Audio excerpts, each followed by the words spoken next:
talking about election stress disorder. So, Sister Pelumi, I know you are one of the member of the Faith Tribe Recovery Team member. Can you tell us about election stress disorders, the symptoms around it, and your personal experience?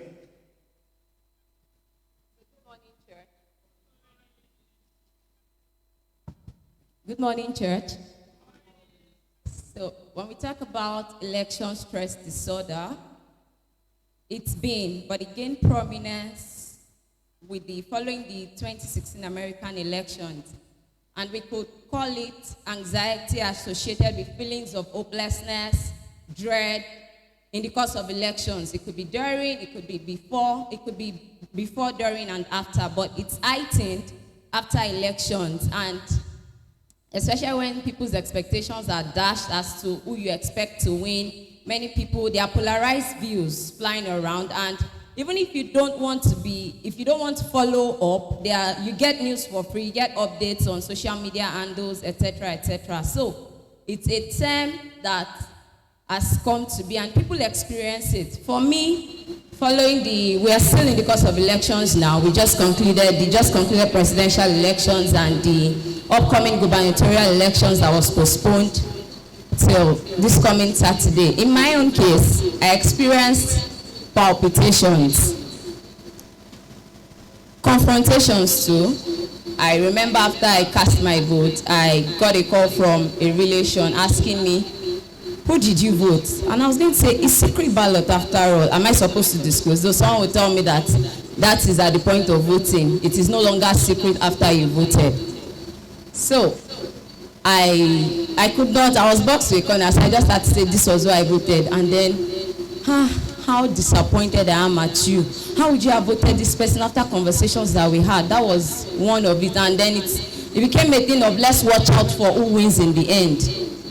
I was just quiet. So, we're hopeful. It was my own first time of voting. I was really hopeful that it would be better this time around, following the innovations in the Electoral Act, the guidelines, immediate transmission of results, and only to find out everything was foiled in the end. I took a nap on Monday evening. There was a roller coaster. You think this party was winning, the other one, and all of those news. I woke up and I was sweating. My heartbeat was very irregular, and I knew something was on ground. At least I interacted with two persons. I could count two people. Somebody was like, it affected his mood for work. It happened practically. He had to even post it on his status that clients had better understand that they won't get delivery. We all know what is happening. Another friend said, I should not even disturb her. That when I called her that evening, she was really depressed and she felt discouraged. So these are things that we can bring it home. That's what we're here to talk about, and I think that's... Okay, thank you. So, Bro Victor, aka Bro Jabez. All right, can you say this has impacted relationship with God and relationship with ourselves? Well, I think that differences in opinions are supposed to unite people, but if, let me say, inexperience comes in, it may cause disagreement. But normally, people are supposed to be different in opinions. So I think that if you voted this person or you already made it known, which I think should be encouraged, people should be able to converse publicly for who they want to vote for. It doesn't have to be, even though, like Pelumi said, it should be a secret ballot. During the period of campaign, it can be a public thing, of course. And we have families, of course, where people voted differently. I grew up traditionally in normal families, traditional families, where you can't really look into your father's eyes. But the only ever clash, so to speak, that I had with my own dad, my entire life existence, was after 2015 elections. So after I casted my vote, or is it cast now, I got home. He was supporting another candidate, I was supporting another candidate. So I was gloating, if you see, I will use that word anyway, but I was so gloating because he had realized that my candidate lost. So I suppose you know who I voted for now. So I was very angry. So with the emotion of the fact that carried politics on my head at the time. I was young, so I fired back. I said, this one, that my mother had to come up and say, why, what is happening? Because if my father is talking, my voice will be shaking, but on that particular instance, it wasn't. So I think later on, I had to go and apologize to him that I'm sorry for if I sounded disrespectful. And so I said nothing, that it's okay to have a difference in opinion. So I think, yes, of course, these elections would have impacted people, and I see a lot of quotes going around Twitter and everywhere. People would say that if you vote for this person, I would fear you. I don't think so. A political choice is a political choice. Of course, it should be a reflection of the person's, people that are clapping, if they didn't support Peter Obi. All right. So normally, yeah, it is a choice that you have made. It's a choice that you have made. But it is a political choice. It's not a choice of your life. So I don't think it's a choice of human rights. People, and I think that people should understand this, because of the country we live in, things cannot work based on objectivity. Imagine that we are talking about Muslim ticket. In a normal society, that should not be a conversation at all. But it is a conversation, realistically, if you're talking about Nigeria, it is a conversation that you must have, that is this an acceptable ticket? Now, think of yourself, you claiming to be an objective person, you can kick against Muslim ticket because of the peculiarity of Nigeria. I think that we can understand to people that didn't vote for popular choices. So yeah, thank you. All right, thank you very much. Okay, Bro Timmy, I would like to ask you, has this impacted our finance, our work life, our dreams and aspiration as a result of the outcome of this political election? Yes, I think we should understand the gravity of our political choices. Because when you vote for any particular party or individual for the next 4 years, and if you are 4 years, typically, it dictates the tone, the direction of your work, life, and general life choices, generally. So it has a way of impacting our lives, and I will make reference to, but for this particular age, social media has made it even more popular. You know, you see the way people talk, like Mr. Jabesh, Victor rightly said. You see the way people talk on social media, and people will get fired.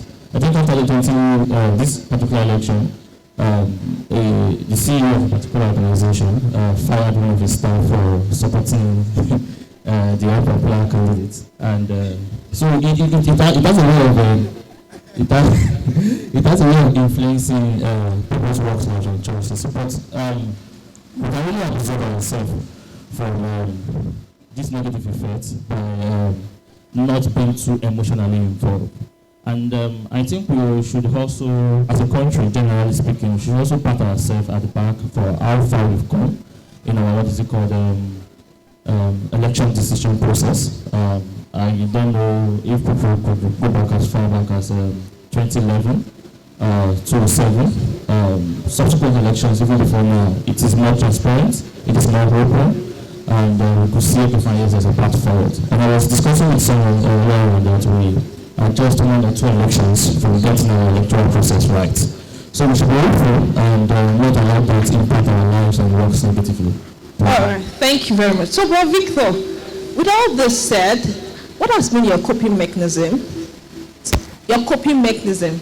How have you coped with all the stress around? But before you talk, please, the person with a black eye, LSD, plate number 483FZ, should please go and repark. Okay, so for me, it's really been a... I said again. Oh, sorry, 1 minute. A black eye, LSD, 483FZ. Please go and repark. Thank you. So for me, it's really been a journey because I've been very much involved, right from getting persons to register, getting persons to come out and vote and all the likes. And as someone in the development space with non-profit, while we must acknowledge that things didn't come out as transparent and as fair as a lot of persons wanted, we must also know that it is what we allow get into us that affects us, right? So we now have to analyze how will this affect me positively and how can this affect me negatively, and then we start tilting toward the positive. So I've seen persons tearing down relationships, tearing down connections because somebody won who they feel shouldn't have won. But for some persons like me, even though I had my candidate, I canvassed for vote for my candidate, but I also had connections across political boards. And of course, I'm pulling up deals across political boards and across the ones that won also. So just like we saw one of my mentors who went and met one of the president-elect and was telling him last man standing that people were like angry and trying to vent their anger on him.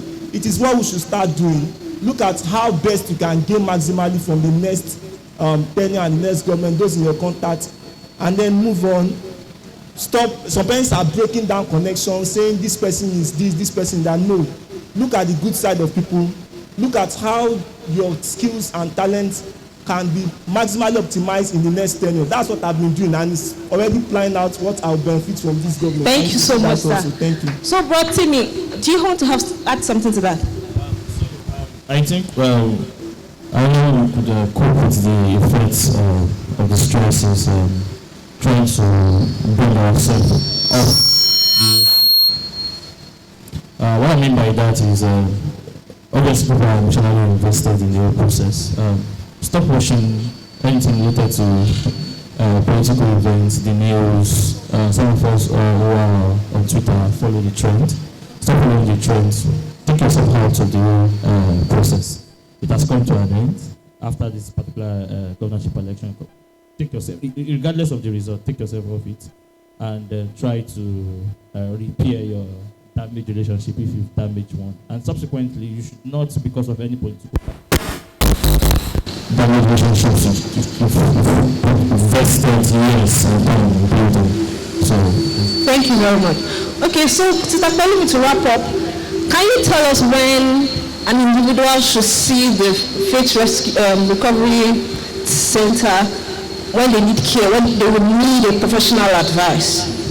Thank you very much. Drawing from what Victor and Timmy have said, there are measures you can take to by yourself. Some of these are self-corrective. You can withdraw from news sources. You can have a discussion with somebody you trust, someone who shares your views. And I think much more I'd like to stress on what he has said before talking about Faith Recovery Center. You can begin to prepare. It's something we should learn to accept this. We already have the results. Against 2027, we can have grassroots orientation. We can tell people, people can be informed, sensitization campaigns and a host of other things to help people to make better choices or informed choices in subsequent elections. Now, if it is getting chronic, such that it's impacting your living, your work, your mental health, you may need to see a therapist. You may need to seek professional help because it's beyond you. And at that point in time, thank God for the Faith Recovery Center. You can reach out to us. We have our social media handles, and then we have our emails. Though plans are underway to liaise with professional bodies to bring us appropriate care. So with that, you can consult a therapist because the impact of these things are on a case-by-case basis. So when it's getting beyond you, please seek professional help, and the Faith Recovery Center is here for you. Thank you very much for having us. Oh, thank you so much. We want to say that the Faith Tribe Recovery Center has come to stay, and we are calling out for more volunteers to help us in it. And some of our questionnaires we have been thrown out. We want us to fill them, and I believe that as we interact, will go a long way to help you. Thank you very much. Thank you very much for joining us.